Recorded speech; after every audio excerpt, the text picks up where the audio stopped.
Hello and welcome to this session on rejection of abstract ideas.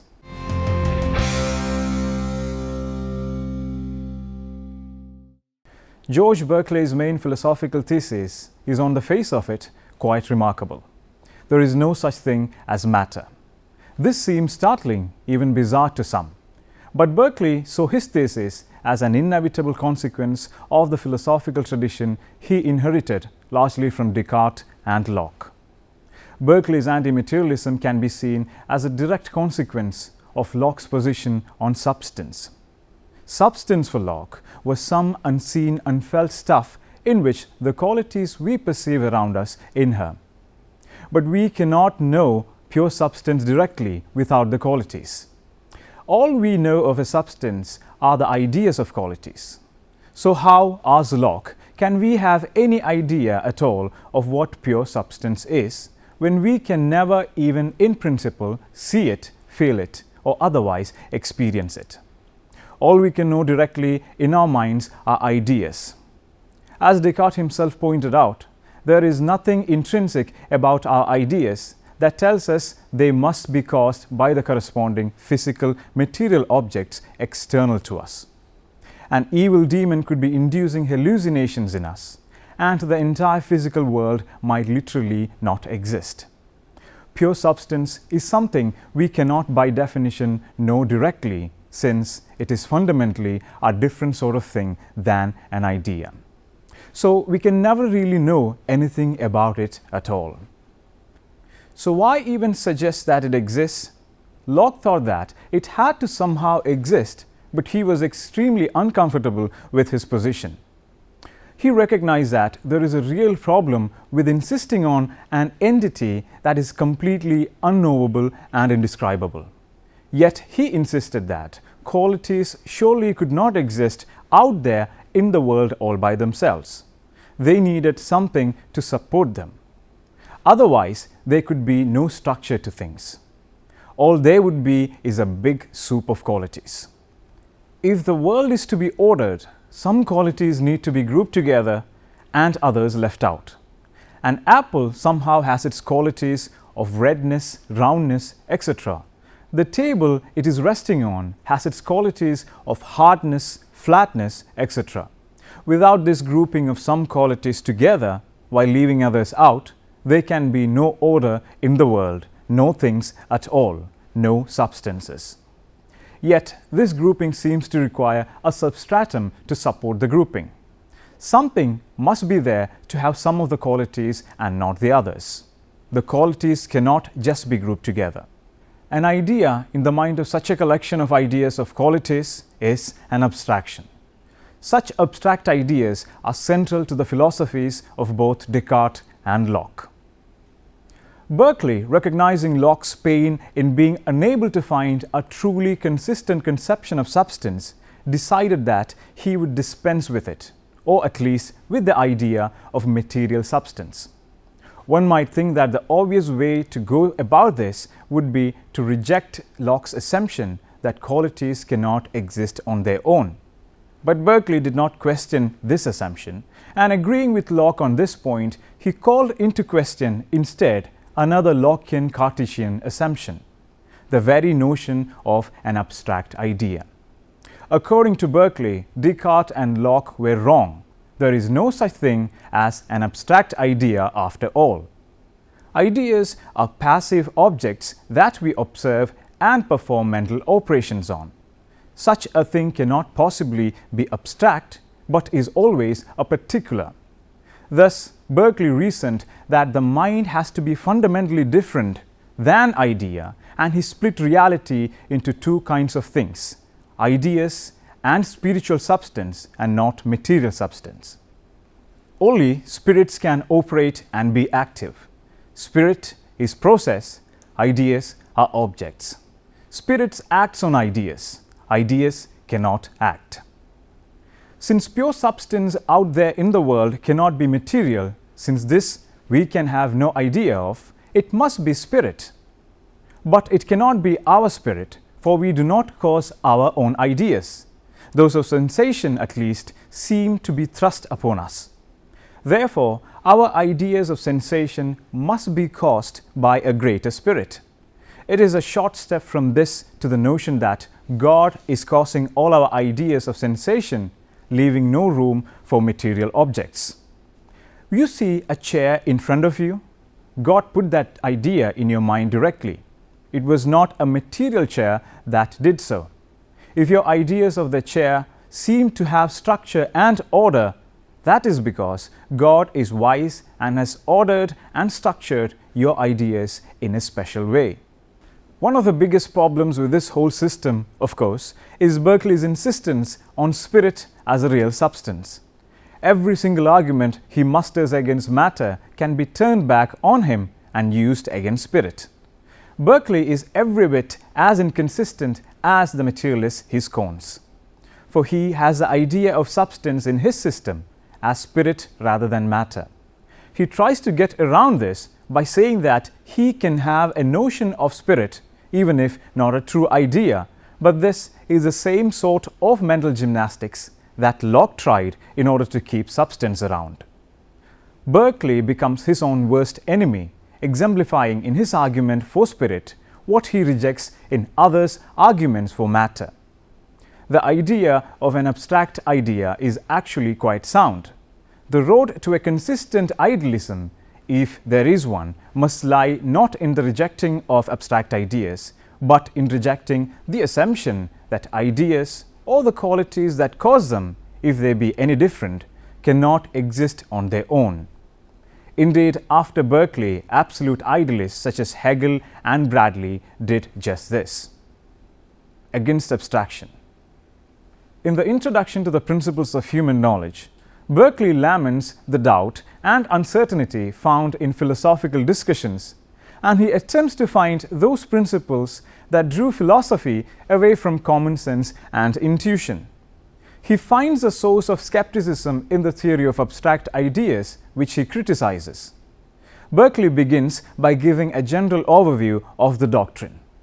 It is agreed on all hands that the qualities or modes of things do never really exist, each of them apart by itself and separated from all others, but are mixed, as it were, and blended together, several in the same object. But we are told the mind being able to consider each quality singly or abstracted from those other qualities with which it is united, does by that means frame to itself abstract ideas. Not that it is possible for color or motion to exist without extension, but only that the mind can frame to itself by abstraction the idea of color exclusive of extension and of motion exclusive of both color and extension. He details the doctrine in terms of Locke's account in the essay concerning human understanding. Although theories of abstraction date back at least to Aristotle, were prevalent among the medieval and are found in the Cartesians, there seem to be two reasons why Berkeley focused on Locke. First, Locke's work was recent and familiar. Second, Berkeley seems to have considered Locke's account the best available.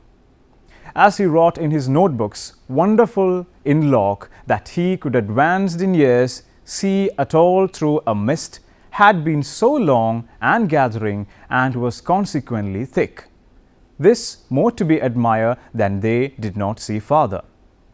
According to Locke, the doctrine of abstract ideas explains how knowledge can be communicated and how it can be increased. It explains how general terms obtain meaning.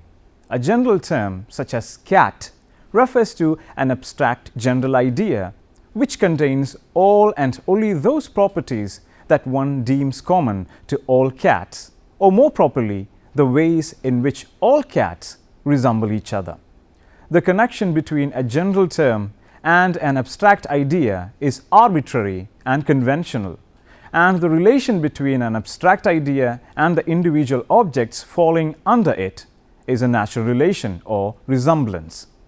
If Locke's theory is sound, it provides a means by which one can account for the meaning of general terms without invoking general objects or universals. Berkeley's attack on the doctrine of abstract ideas follows three tracts. 1. there is the "I can't do it" argument in the intro. 2. There is the "we don't need it" argument in the intro. And 3. There is a "theory leads to inconsistencies" argument in the intro. Berkeley deemed the killing blow. As we shall see, Berkeley uses a similar tripartite attack on doctrine of material substance. Having outlined Locke's account of abstraction, which allegedly results in the idea of a human which is colored but has no determinate color, that the idea includes a general idea of color but not a specific color such as black or white or brown or yellow, which has a size but has no determinate size, and so forth. Berkeley argues that he can form no such idea. On face of it, his argument is weak. At most, it shows that insofar as he cannot form the idea, and assuming that all humans have similar psychological abilities, there is some evidence that no humans can form abstract ideas of the sort Locke described. This threefold distinction among types of abstraction is found in Arnold and Nichols' Logic or the Art of Thinking. The first type of abstraction concerns integral parts. The head, arms, torso, and legs are integral parts of a body.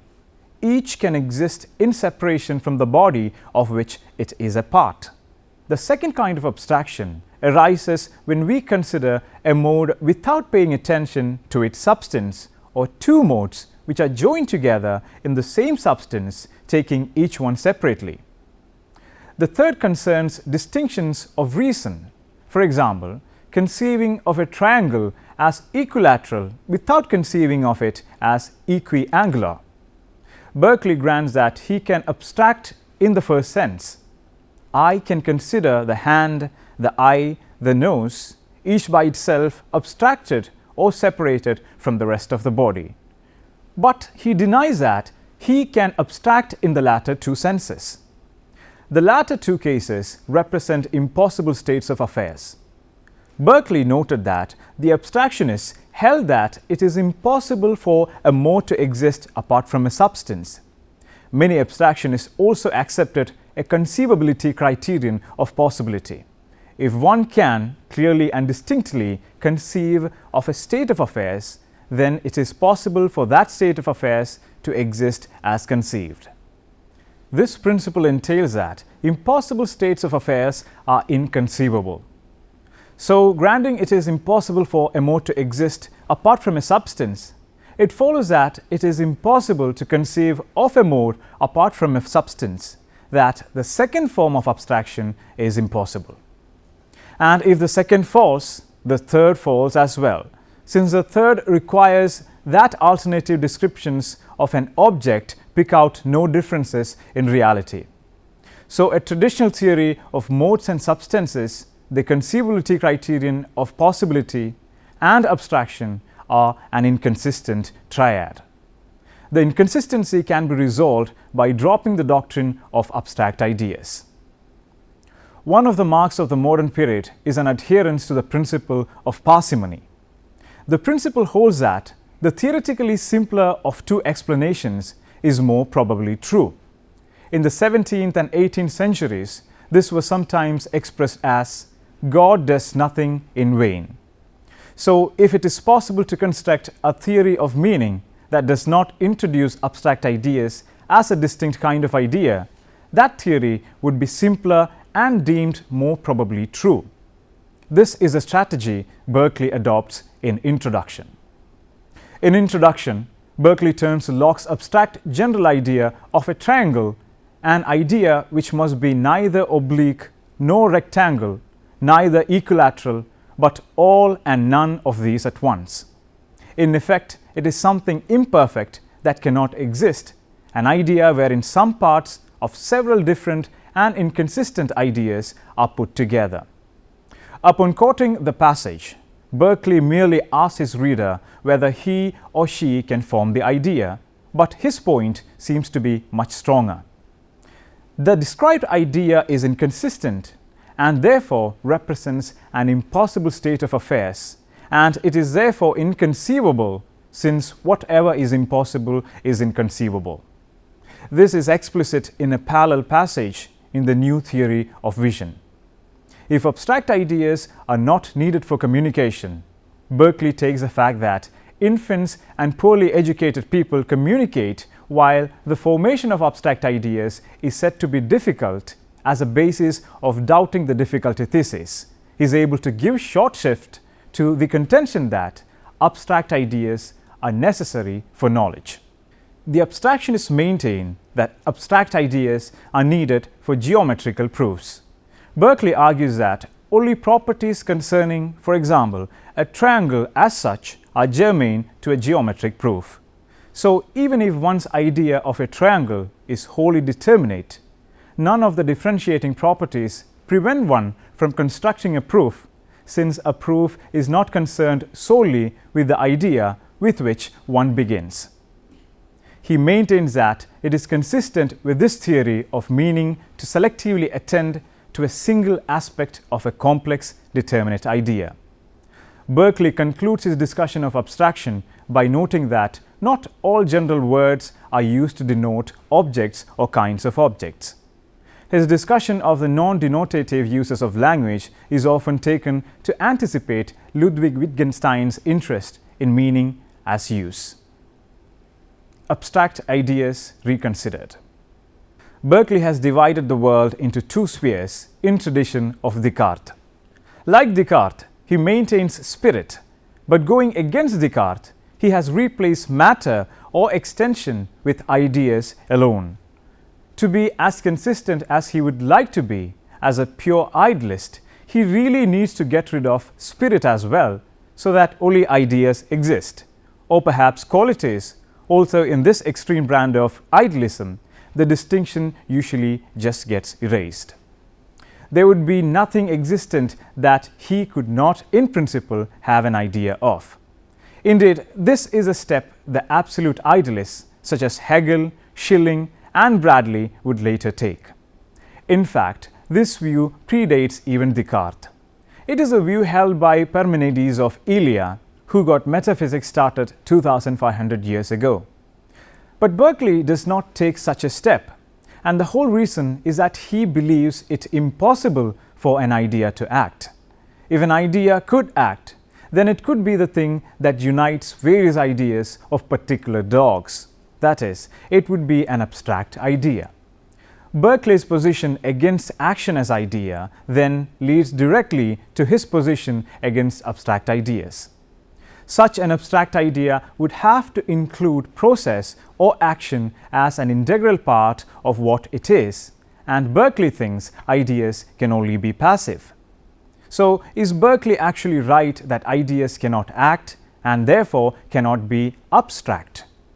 Well, his argument has a lot of force. It is true that, try as we might, we cannot get an image of dog in general into our heads. But we say to ourselves, I can use these mental images of particular dogs in such a way that shows an understanding of dog in general, so I must have the general idea too. But Berkeley says no. You don't have this ability to manipulate the dog images as an idea. You have it as part of your spirit, your set of mental abilities. The same goes for your so-called idea of triangle in general. But Descartes, from whom Berkeley supposedly gets his idea of idea in the first place, disagrees with this. My idea of a piece of warm wax, for instance, is such that I understand that it can take any of an infinite variety of shapes. My idea of triangle in general is such that I understand the process of generating all possible triangles, even if I never actually do it. I understand the process and therefore I have an idea of it. An idea need not be a mental image the way Berkeley views it. It can be active. I can imagine a 1,000-sided polygon without actually seeing one with 1,000 sides in my mind. So, what am I understanding if not an image? I am understanding a process or procedure, an algorithm for generating the 1,000-sided polygon, which is also related to my idea of a general process for creating regular shapes of 3 sides, 4 sides, or n sides. In other words, my general abstract idea of polygon. These are not images, they are procedures. In 20th century terms, they are like computer programs running inside my head. I have an idea and understanding of them in my mind, although this idea is not an image nor is it passive. Why does Berkeley insist that ideas are passive when Descartes himself already had a cogent argument against it? Berkeley's entire worldview was extremely religious. He viewed his entire philosophy as an attempt to vindicate Scripture and the Christian God. He saw matter as a concept used by atheists to make the world into a purely mechanical place, a huge machine. So Berkeley took mechanism, that is, activity, process, abstraction, and removed it from both matter and ideas and placed it in spirit. This way, the ultimate spirit, that is, God, is the explanation for the universe, not matter or ideas, both of which would make God non-fundamental. Let us now summarize what we have so far discussed. Berkeley really cannot hold both that matter is an unacceptable non-idea and that spirit is acceptable as an undefinable notion. In this, he is falling prey to the same inconsistency as Locke. At the same time, he is right to see that any passive structure requires process to make it a something. One could argue that this process itself is what thinking is all about, and that all ideas have this feature. Berkeley's passive mental images are not really passive. Some mental process has extracted lines and shapes and other forms and put them together in a certain way. That is what you see, not some static image. Idea is process. Descartes saw this basic point, more or less, long before Berkeley wrote his treatise. Berkeley is left with the problem of interacting idea and spirit. Only by making both the same kind of thing and erasing the distinction as something primary and fundamental can we get rid of the inconsistencies. If we take the view of computational absolute idealism, which has much of its roots in Berkeley's thinking, in spite of its points of difference, we can modify Berkeley's slogan and say instead, "To be is to be perceivable." This applies to both the idea and its perceiver. They are both the kind of thing that can be perceived. In Berkeley's view, this is absurd. A spirit cannot, even in principle, be perceived. Now let us try and answer the following questions. What are the theological perspectives of George Berkeley? Write a short note on George Berkeley's main philosophical thesis. Give a general overview of the doctrine of Berkeley. Berkeley's attack on the doctrine of abstract ideas on 3 tracks. Which are they?